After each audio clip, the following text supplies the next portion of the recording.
G'day guys, Rana here from The Influencer Project, and today I want to talk to you about how to fast track how to find your perfect target market. It's one of those things that often I see inside of the clients that we work with or potential prospects, either holds them back in the short term or something they skip over and costs them more in the long term. So I want to give you a one-page system and framework that you can deploy straight away and really uncover your perfect target market by considering the right things and asking the right questions. So what does that mean? You're starting to connect with the right people, you're engaging with the right people, and you're also, if you are spending money on ads, you're spending less money on ads because you're targeting the right people more specifically and getting your niche even clearer.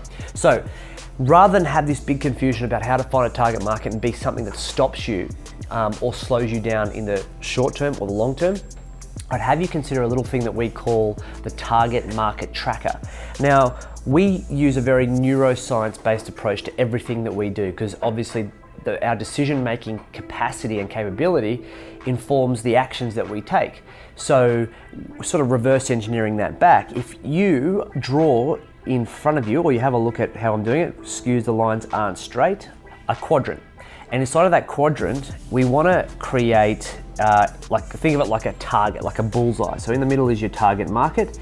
And what we want to do is kind of like draw 4 circles. I'll try to do this as sexy as possible, but sometimes it doesn't quite work out.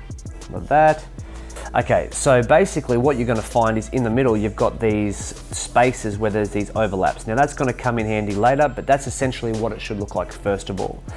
Now, understand that the brain works in 2 ways. One, we are very based in logic and we are very based in emotion. So when we make a buying decision, or when your target market wants to make a buying decision, they're going to make a buying decision based on emotion, but they're going to make considerations based on logic. So we need to cover both sides off. Then it gets a little bit slightly more complicated is we have what we call the external or the macro, and we have the internal and the micro. So let's start, top left is emotion, which is your external emotions.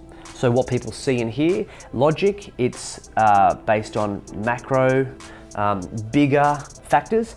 And then at the bottom, we've got logic, which is obviously the opposite, which is micro, and emotion, which is going to be internal. Understand, finding a target market and considering all these things, you're really covering off all the centers of the brain that are responsible for making decisions, whether someone's more internally driven, externally driven, whether they're macro driven by what people see about them, understand about them, or internally driven by the titles they give themselves and how they want to be considered or perceived. We're covering off these bases. Finally, what we need to look at doing then is looking at the core things that you need to consider about your target market. And the first thing is the title.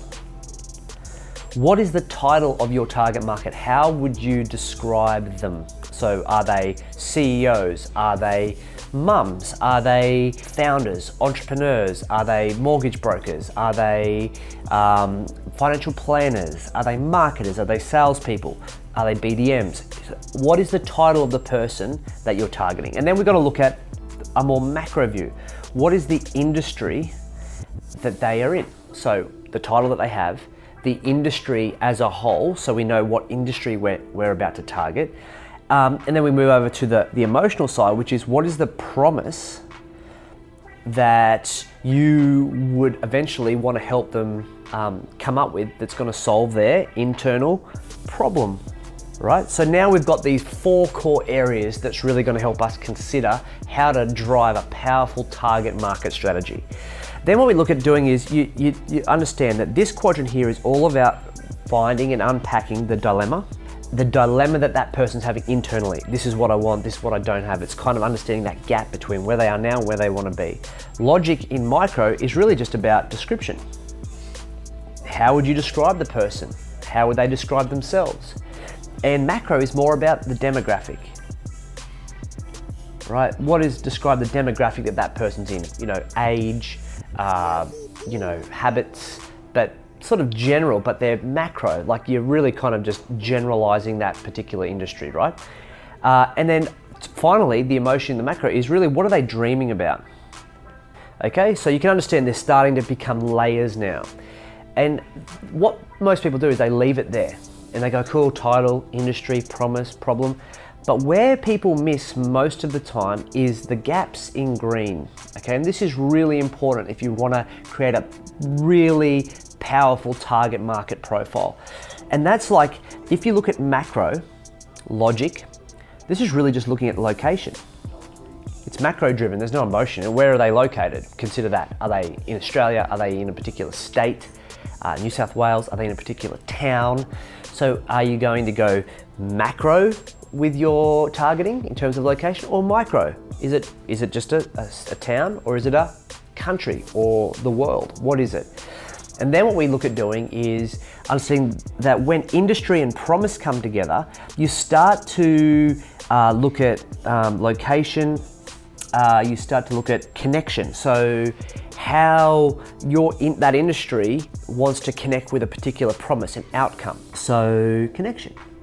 So understand that, you know, most industries, there's a goal in most industries. If it's a financial planner, they want to have the biggest book and they want to have the biggest practice. So what is the promise? You start to see that there's a correlation here, and you start to build up a connection with that particular industry. And the next one is motivation. Between the promise and the problem. What are they motivated by? They're obviously motivated because there's often a common problem that people are having, and there is a promise that you want to collaboratively come in and help them achieve and see that that's possible. And often that's the gap. And what we want to do is that motivation is you helping with the solution that you have, step 1, 2, 3, 4, and that's obviously how we can help them make a buying decision inside of emotion, right? And then finally, when the problem and a particular title, this is how we have to consider persuasion. This is how we sell them, but this is how we speak to them.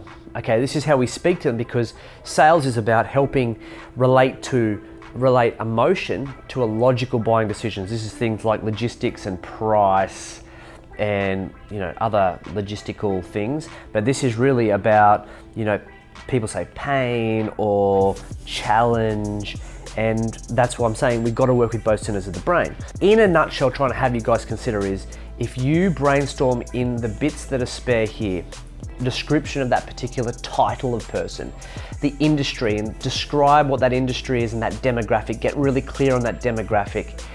Then move over to the promise and understand what that person's probably dreaming of based on that. Like what are the things they hope, they dream, they want, they aspire to. And then finally the problem, what are the challenges they're having, the common challenges, the dilemmas, the issues, things you can sort of start to sympathize with, empathize with, and that's going to help you make a great connection with them. But understand what I do when I take clients through this, we start here, and then until we get this right, we move around to the next one and move around to the next one. We go anti-clockwise, and what that does is by the time we finish, we have a perfect target market planned out, ready to go, ready to track, ready to target, ready to connect with. And that is where, at the end of the day, where we're building a community of the right people who we believe are our perfect prospects. So community, ultimately over time with the right engagement strategy, will generate opportunity. Community, opportunity. So my question to you is, how far along are you in terms of getting super clear on your target market? Don't skip over this step.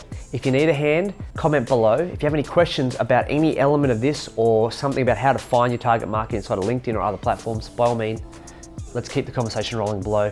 Hope that's been of help. Thanks for joining me, and I'll catch you next time.